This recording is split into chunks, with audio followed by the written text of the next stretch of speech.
Duvvada railway స్టేషన్లో 6వ రోజు ఉచిత తాగునీటి పంపిణీ. మండుతున్న ఎండలో సీనియర్ సిటిజన్ల సేవలు, నిమిషాల హాల్ట్లో సహాయం. ఈ రోజు దువ్వాడ రైల్వే స్టేషన్లో ఉచిత తాగునీటి పంపిణీ కార్యక్రమం 6వ రోజు విజయవంతంగా కొనసాగింది. దువ్వాడ రైల్వే యూజర్స్ అసోసియేషన్ ఆధ్వర్యంలో ఈ కార్యక్రమం నిర్వహించబడుతోంది.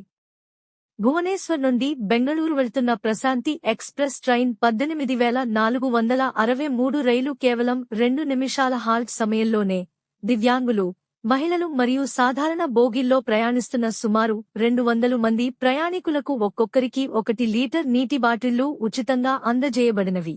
ఇప్పటివరకు మొత్తం 960 నీటి బాటిళ్లు పంపిణీ చేయబడ్డాయి. ఈ కార్యక్రమంలో టీవీవీ నాగేశ్వరరావు, రామకృష్ణ, భాస్కర్, వివికే రాజు, ఈశ్వర్, కామేశ్వరరావు, కె. విజయకుమార్, ఎస్.